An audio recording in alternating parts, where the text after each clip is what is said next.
সালে 7 তারিখ ক্যাপ্টেন রাজীব বাসার থেকে বগুড়ার উদ্দেশ্যে বেরিয়েছে সকাল 11টায়।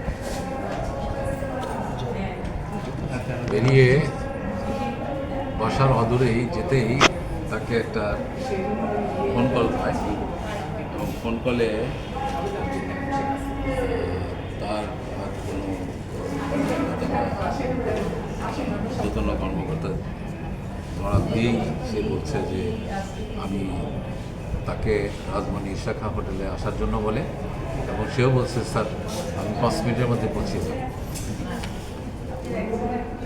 তারপর তার ড্রাইভার তাকে রাজমণি হোটেলে রেখে থাকবে কিনা এটাও জিজ্ঞাসা করেছে। ড্রাইভার বলছে না তুমি চলে যাও, আমি আমার মতো চলে যাব।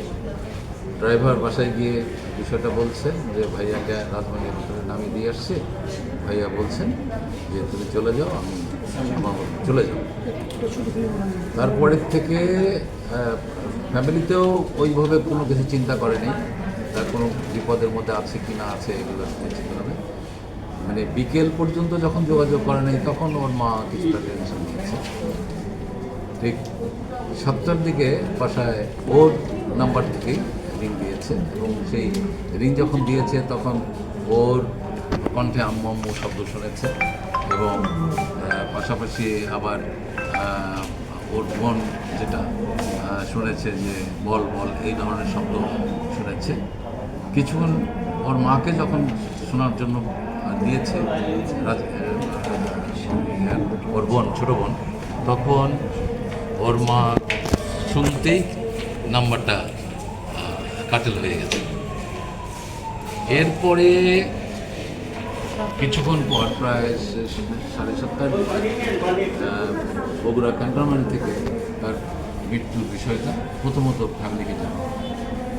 আর আমাকে একটা অজ্ঞাত নাম্বার থেকে আমি জিজ্ঞাসা করেছিলাম কে, তখন বললো যে আমি রাজমণি হোটেল থেকে বলছি, আপনার ক্যাপ্টেন রাজীবকে আপনার ভাগনা? জি। তখন বললো যে আপনি দ্রুত চলে আসেন, ওনার একটু সমস্যা হয়েছে। তো আমি দ্রুত চলে আসি।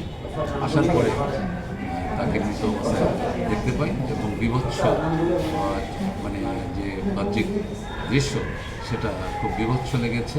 তার দাঁতগুলো আমার তখন রক্তাক্ত এবং বিভিন্ন জায়গায় আছে কাটা, এইভাবে আমি তখন দেখতে পেয়েছি। তাকে মূলত হত্যা করা হয়েছে কোথায়? তাকে রাজমণিতেই হত্যা করা হয়েছে, এবং এখানে রাজমণি হোটেলে হোটেলের দোতলার লবিতে তাকে রেখে দেওয়া হয়েছিল।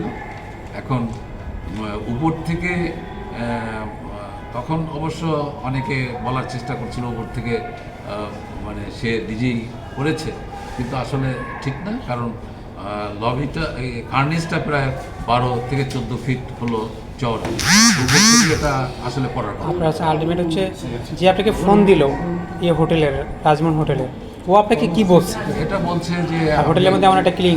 হ্যাঁ, এখন এটা মোস্ট বলে আমি যেটা এসে দেখলাম যে ওখানে অনেক পুলিশ সদস্য, হ্যাঁ, ওটা রেখেছে, র্যাব, পুলিশ, তাদের এসে দেখেছে। আমার মনে হয়েছে ওই পুলিশদের পক্ষ থেকে কেউ আমাকে নিয়ে দিয়েছে। এবং হচ্ছে আপনাকে যেই অফিসার ফোন দিয়ে তাকে ডাকলো, সে বগুড়ায় যাচ্ছিলো বাসা থেকে, তাকে যে ডেকে রাজমণি হলেন এই হোটেলে নিল, এই অফিসারটা কি? এইটা আমাদের তো সে বলেনি, বলতে পারেন। আর এটার সাথে বিডিআর বিদ্রোহের আসলে কি সম্পর্ক? বিডিআর বিদ্রোহের আমরা যেটা মনে করছি সেটা হলো ওদেরই বেসমেন্ট, মানে ক্যাপ্টেন শাহনাজ, যিনার হাজব্যান্ডও ছিল, মারা গেছেন, এবং উনিও চাকরিচ্যুত হয়েছেন। এবং উনি যেটা ওনার একটা টক শোতে সরার সাহেবের কনক সরার টক শোতে আমরা শুনতে পেলাম, উনি বললো যে হিমেলের কাছে কিছু গুরুত্বপূর্ণ ডকুমেন্ট ছিল, এবং এটা কোটি কোটি টাকার বিষয় রিপোর্ট, যে 8 পৃষ্ঠার রিপোর্ট, সেই রিপোর্টটা ওকে ইমেল করেছিল এবং অন্যদেরও ইমেল করেছিল, এবং কেন এই ইমেলটা পাঠিয়েছিল, কী বিষয়, এটা সুস্পষ্টভাবে আমরা মানে আপনারা হচ্ছে ক্লুটা পেয়েছেন হচ্ছে এই যে টক শো থেকে।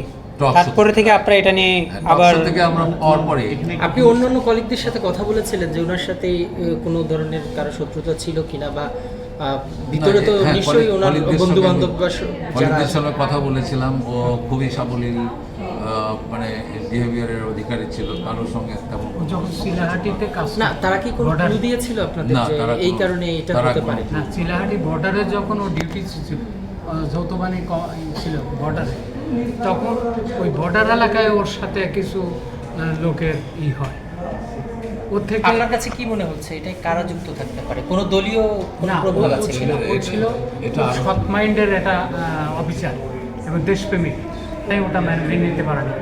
তখন ওই ধরনের কিছু ওর এগেনিস্টে কিছু লোক আমি আপনার কাছে একটু শুনতে চাই যে এটিতে কোনো দলীয় প্রভাব ছিল কিনা?